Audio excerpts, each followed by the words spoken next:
Hello, all you internet people. This is the Atari review. Atarieviewer.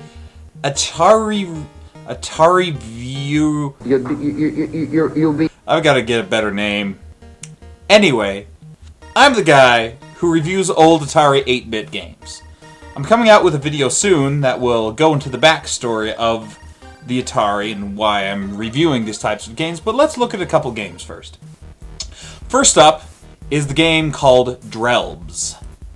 It has been said that in terms of creative, unique, and compelling gameplay, the king of the Atari 8-bit games was Synapse Software. With classics such as Claim Jumper, Necromancer, Picnic Paranoia, Seamus, and Fort Apocalypse, Synapse certainly does have a unique style of game. But perhaps no Synapse game is as unique as Drelbs, a two-phase game in which you play a nervous eyeball with feet. Your object during the first phase is to wander around a maze of walls that flip when you press against them. Every time you make a box with these walls, and you're not inside said box, a phone-ringing sound goes off, and the box turns into an abstract expressionist painting. Well, okay, it's just a rectangle with two lines, but it makes me think of a Mark Rothko work.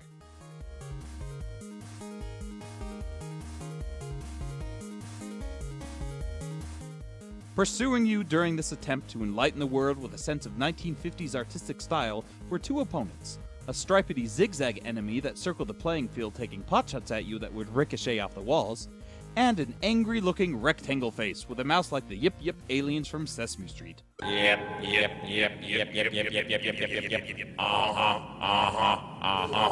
Occasionally one of the Rothko works would turn into a green alien with Bart Simpson hair, who would look around shiftily and then destroy your box, turning it back into empty walls that you'd have to reform into a rectangle again. Also occasionally, a heart or diamond would show up, and if you grabbed it, you got some points, and the mean rectangle guy would turn green and freeze, allowing you to seal him up in a box. This creates a giant close-up of his face where you can see right up his nostrils. Not a pretty sight. He'd destroy your box after a certain time period and begin wandering again, but at least he'd be out of your hair for a while. And rarely, when the green-faced alien would show up in a box, for a brief second, a woman's face would appear and shout, "Help!" Jumping onto the box while the alien was showing was instant death, but jumping onto the woman resulted in a kissing sound and a short cutscene in which your eyeball foot would cover up a grid of that green spiky-haired alien.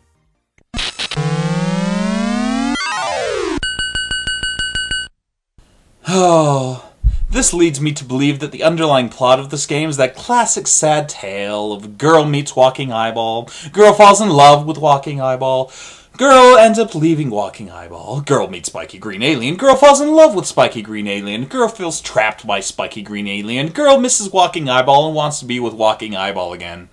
I mean, how many times have we heard that story? Am I right? In any case, once the entire playing field is filled with expressionist rectangles, every single one, in turn, turns into a green alien box. Also, occasionally one turns into a portal that looks like several of you.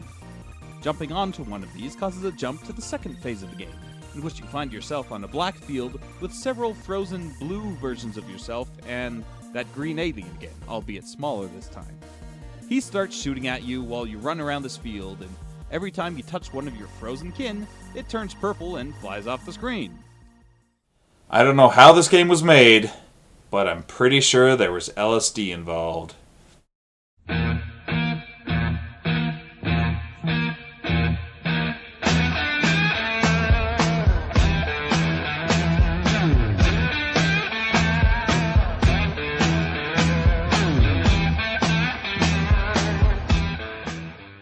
If you get killed by the green alien, you go back to the first screen, with the boxes still filled in, luckily.